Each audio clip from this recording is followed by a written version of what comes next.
Hey guys, JT Plays here, and today we're going to be exploring the Pendle Creative Archive. So, we went through all of this. I think the only thing left is this audio. We let things on a bad note, didn't we? And don't worry, I'm not mad. You just couldn't see. It's not like I can now. Well, I'm mad.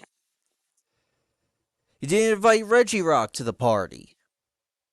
Look, I know that meme with Salty Dan and Reggie Rock is, you know, outdated, but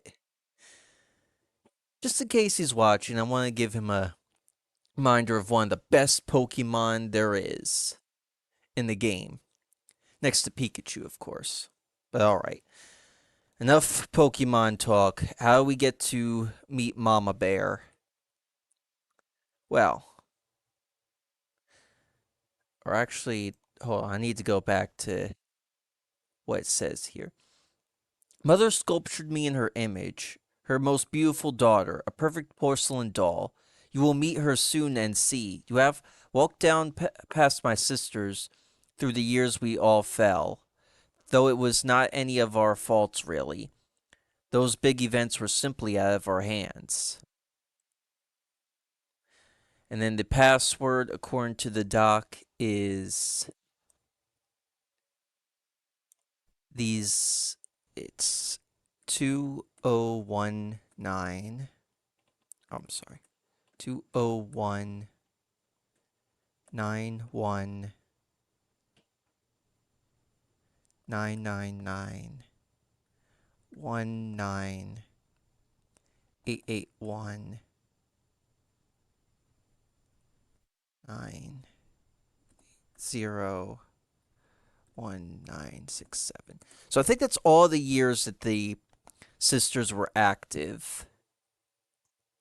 Oh, did my daughters spoil the secret? I was hoping it'd be a surprise party. Skin like corpse flesh, voice like an old crone, and smiles scarlet with the blood of countless. Hmm. Take a look at all these photos first, which I'm going to have to remove.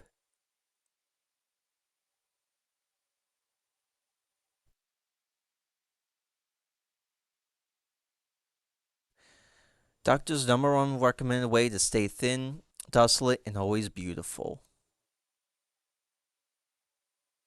Ladies can be tough too. Funny but sad thing is, people did actually think cigarettes were healthy for you at one point in time. And that's at the very beginning what Hecate had beef with, is the fact that people were suddenly demonizing her and her brand.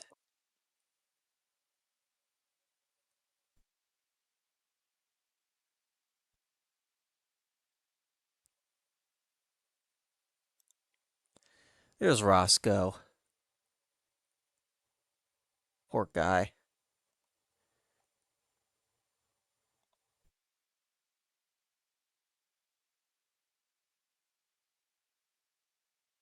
And here's OG Hecate. A shame because she does look less sinister and more like sorry, I forget her name, the one old character.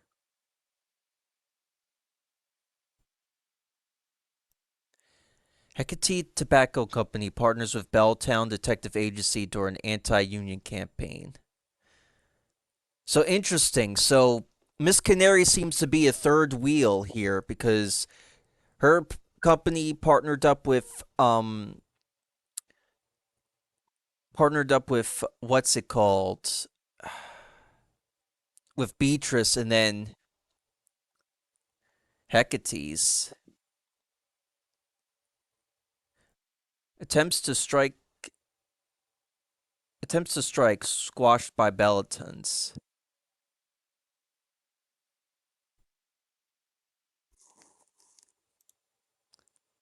This looks a little sinister. New evidence presented in ongoing case of Stencil Line versus Haven Studio. Supreme Court seems like it will side with Stencil Line following evidence from Belltown Detective Agency. I'm honestly starting to wonder if Miss Canary also has some regrets like Telly, because I can see why the Toons would be pretty upset with her when her company's fooling around.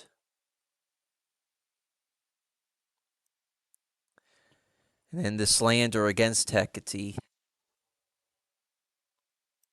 calling her a child killer and stuff. I mean, Hebe Bebe kind of did that, so. And it wasn't with cigarettes.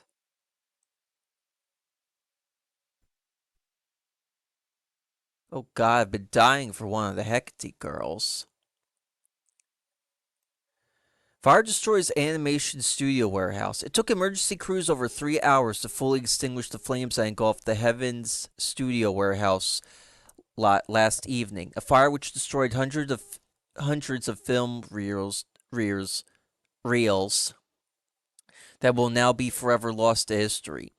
The climate controlled warehouse stored Heaven's Studio's complete body of work, including original camera negatives, interrogatives, prints, and even the first ever penciling of Miss Hecate, the studio's animated star. The fire started when a spark caused the highly flammable reels composed of nitrogen film stock to ignite, and it quickly grew out of control, spreading to the other nearby buildings.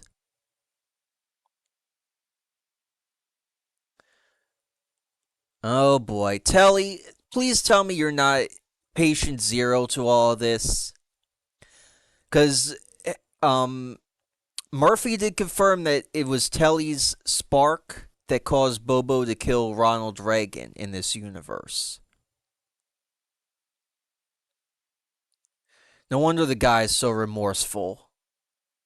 A man driving by the area spotted flames coming from the Heaven warehouse and swiftly alerted emergency services using a fire alarm call box. Police investigators are looking into the cause of the fire. At the time, arson is suspected. The possibility that the fire was caused by Haven Studios themselves in an attempt to collect the insurance money as the company faces heavy financial struggles has not yet been ruled out. Okay, so maybe not Telly directly, but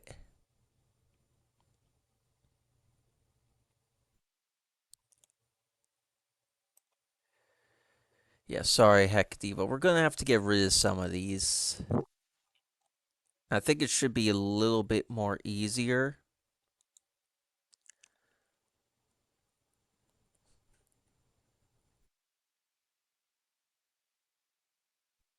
Because there's not really any audio we have to, well, except for the bottom there, but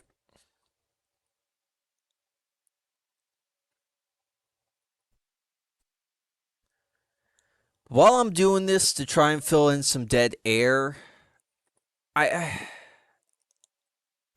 I know she's not in the right, but I do feel bad for Hecate. I know I'm gonna get some heat from you guys, and I know I've given Hecate some heat, and she's brought it back for how hot it's been this summer. But it makes me wonder what would how less tragic things would turn out if Hecate had just said, you know, yes, I am a cigarette mascot, but I could maybe be something else, something actually wonderful, something actually special that isn't, you know, harming people. And even then, it's more a case of it's not so much Hecate doing it directly, but indirectly.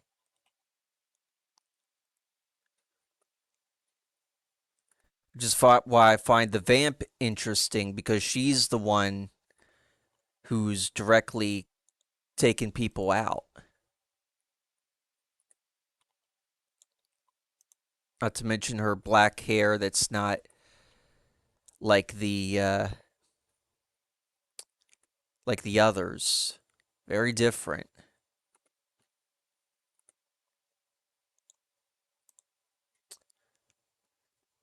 But yeah, a misfortunate chain of events pretty much caused all this. Sort of like what caused Penny and Jane to just their friendship to dissolve. So, not to milk this series for too much of its worth, but I'm going to go ahead and stop at the legal troubles. And then we'll finish out the rest in one long video. So, the quote pulled from the 1950s inquiry into H brand sets the tone for the upcoming article. Brace yourselves. How does one even write an article regarding an industry conglomerate rated around one company? An abomination, a murderous and bloody killer, a murder of men, women, children, the enslaved black communities who built it up, sought liberation, faced ridicule and mocking advertisements, and then became the target of its poisonous marketing tactics. The hand with 1,000 fingers among them, the biggest big being named. Fear, exploration, and death. H Brands, 8 Heaven Studios, Hecate Cigarettes. To remain objective is always a struggle. To be passive and not let emotions or personal thoughts evade my writings has always gotten in the way of these articles. From Phil Barnum, Dylan Rose to Arnold Fletch. Birth of an industry. Tobacco Trust, the oldest of the companies that would one day fall under the title of Hecate Cigarettes, was founded in 1760. 16 years before the land it stood on would become known as the United States. At the time, however, it dealt not with cigarettes, but with tobacco in general, cultivating fields of what some consider to be America's first major cash crop, and others still believe to have built the bulk of our country's economy during those formative years. Considering this, it should be no surprise that many other tobacco companies were established in its wake, some even going on to outpace Tobacco Trust economically, but most of them inexplicably destined to be drawn beneath the same red cloth. It is here that we should acknowledge, as we often do in these articles, how the meat was made, so to speak. The vast majority of tobacco farming was built upon the blood, labor, and dehumanization of multiple generations of African American slaves. By 1762, some 145,000 slaves toiled in Maryland and Virginia, the latter of which Tobacco Trust was funded in.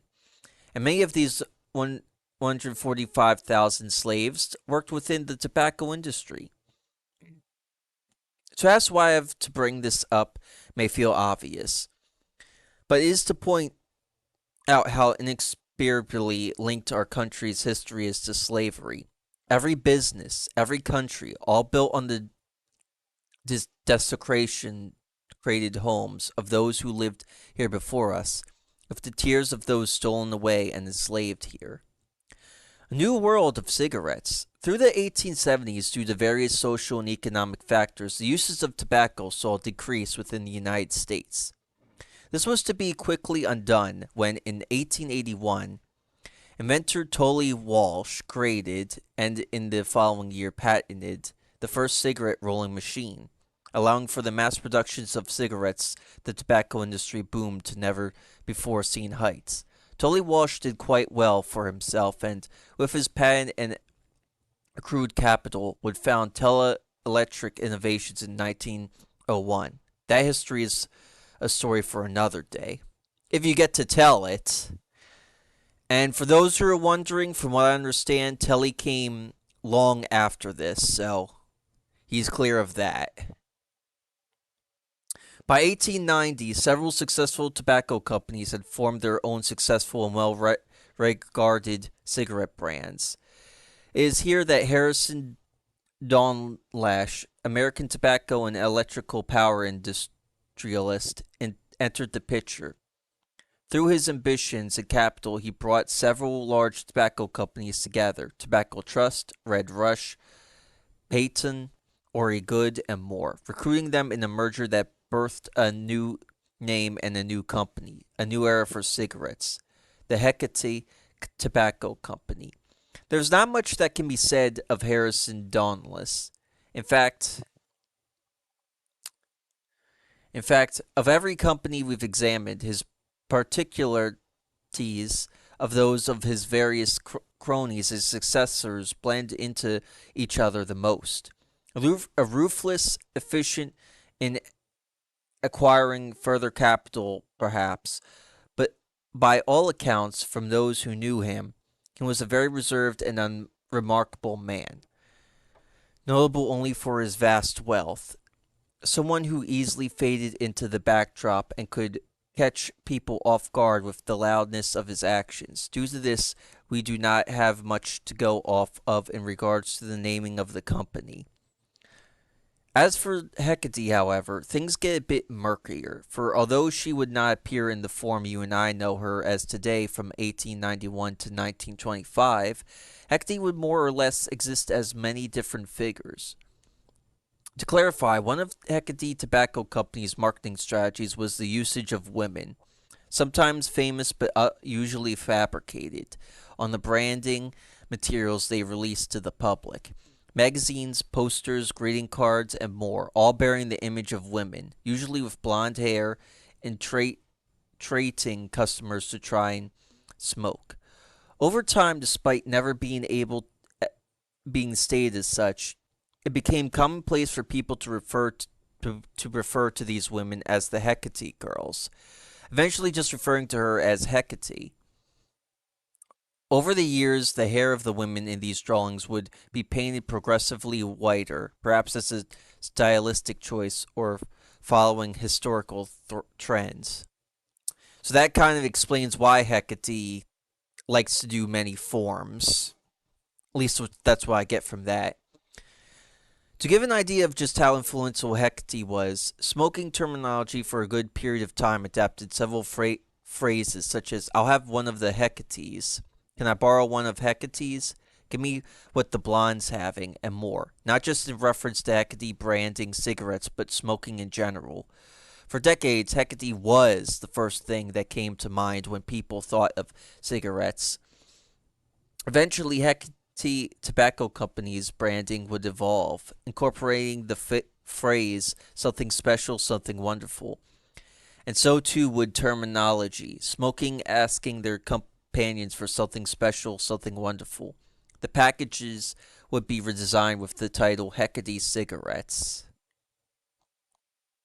The Red Patch. By 1901, the Hecate Tobacco Company had completely dominated the industry, buying up rival firms and companies with their immense wealth, and sometimes shuttering them almost as soon as they brought them. Needless to say, this immense monopoly, already holding most of the bargaining power, was completely glutted on it. Farmers were forced to comply with company demands or be completely ruined. Oftentimes, farmers that complied with these demands ended up ruined by them regardless, and, as mentioned, the Hecate Cigarette Company held all the power. This pressure, this inability to be bargain or regulate, would lead to countless violent attempts at retaliation. Of the many violent incidents associated with Hecate tobacco, the most notable would have to be the Red Patch Tobacco Wars. Taking place in 1911, the Tobacco War was sparked by the Planters Protective Association of Kentucky and Tennessee, formed that same year, in an attempt at pressuring Hecate Tobacco into paying higher prices. The planters at first withheld their products. When this didn't work, however, many of the associated farmers resorted to violence and vigilante practices, destroying warehouses, machinery, killing livestock, raiding, and taking control of entire towns. One incident, a town sheriff was dragged to the center of the town and beaten as an example. Boy, you've got quite the history, or at least your company does, Hecate. Nature of these raids, as illustrated above, was particularly ugly. Although led by several different sections of the association, There were count consistencies across them.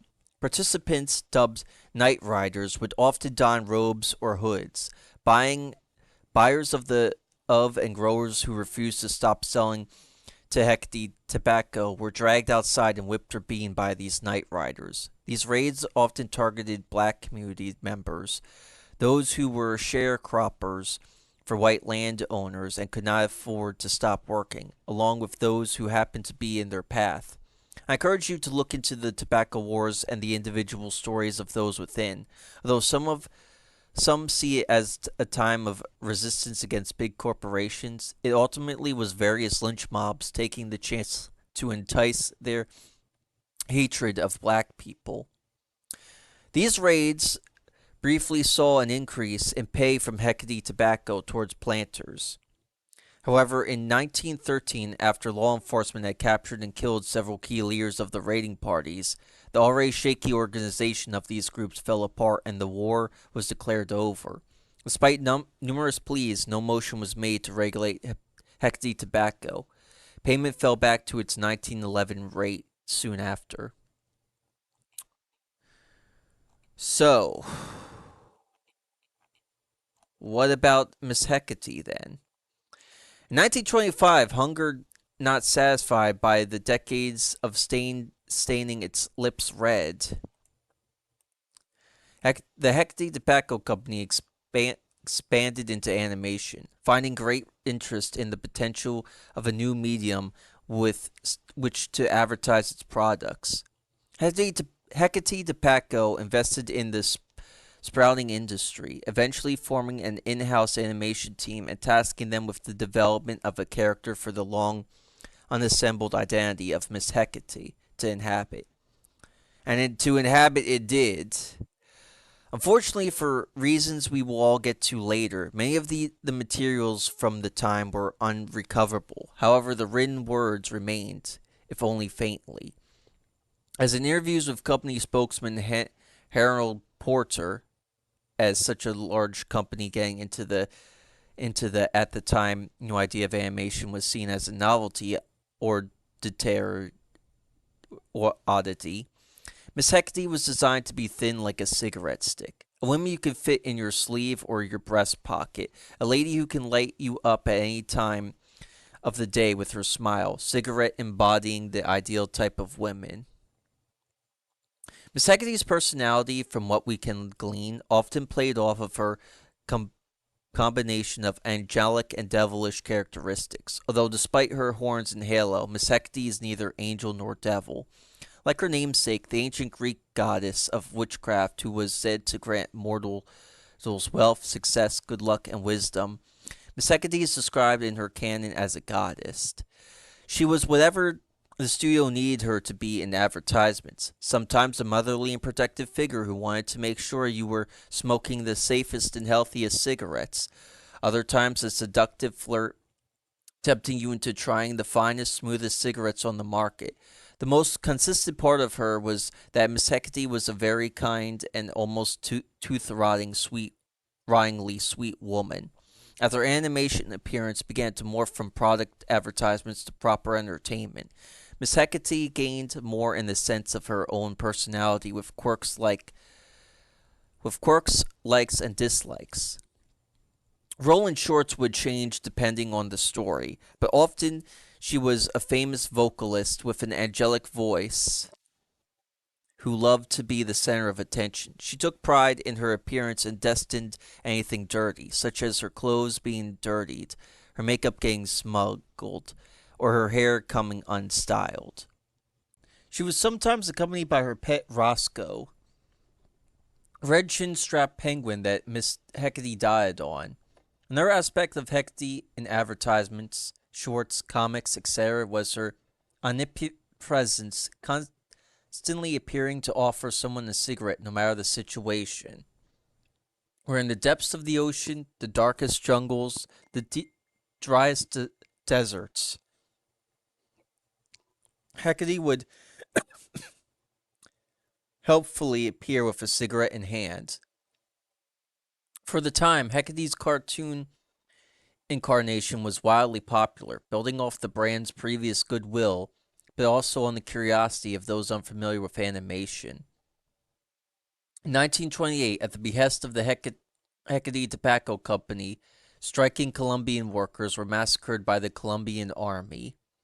Perhaps in anticipation of the future to come, in 1929, the Hecate Tobacco Company restructured to better capitalize on the growing animation industry.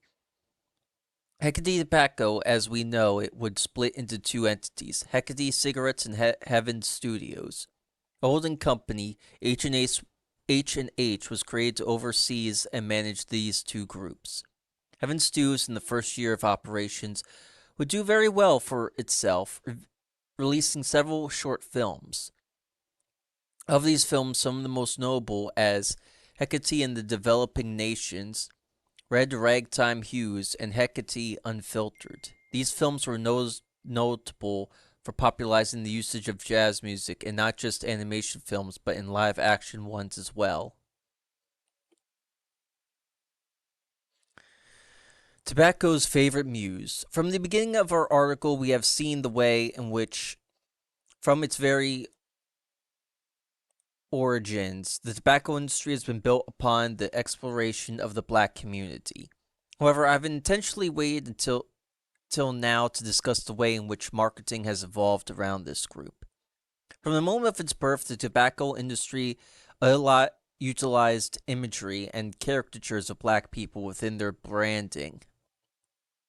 These typically involved minstrel imagery depicting black caricatures enthusiastically toiling away in the tobacco fields or being depicted in a comedic fashion playing into racist stereotypes. This extended to other aspects of branding as well, with some companies incorporating slurs in the naming of their product or even likening the product to body parts of African Americans, such as their hair. And forgive me for the coughing there.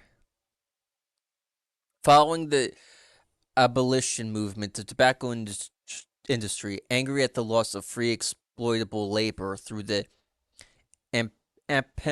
emancipated slaves through exploration, exploitation still existed through sharecropping, demanded compensation from the government for lost revenue. This request was alarmingly granted rather quickly, with the tobacco industry receiving demanded reparations, seeing them through the latter part of the 1800s with little more than a dent in their pocketbooks. The iconography of black people within their adverts and branding would remain consistent throughout the years. Perhaps being sore losers, hoping to imitate black communities, being set against throwing out profitable iconography, or all three.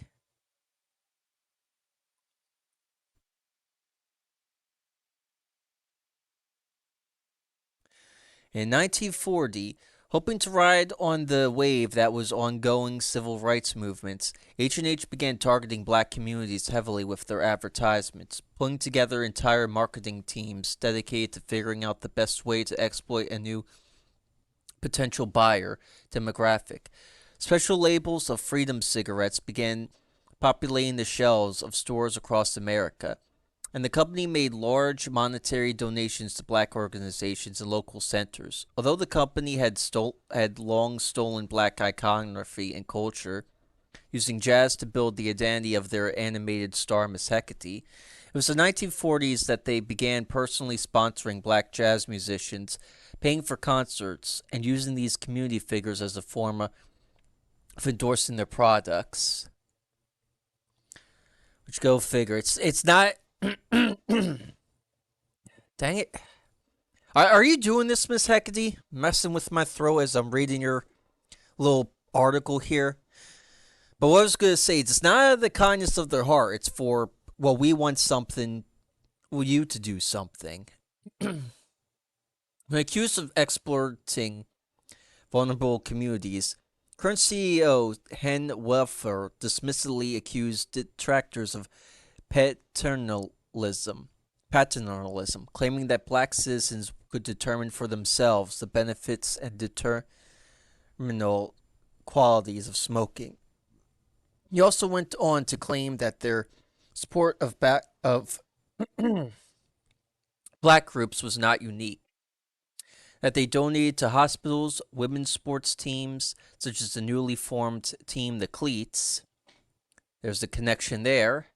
The YMCA and youth groups. Yet, with the knowledge we have, it is very easy to see all of these self proclaimed charitable actions, the sponsoring of black movement art movements, the attempt to be a part of them, of something special, something wonderful, to steal their phrase, was an experiment in trying to integrate themselves and separately into black culture.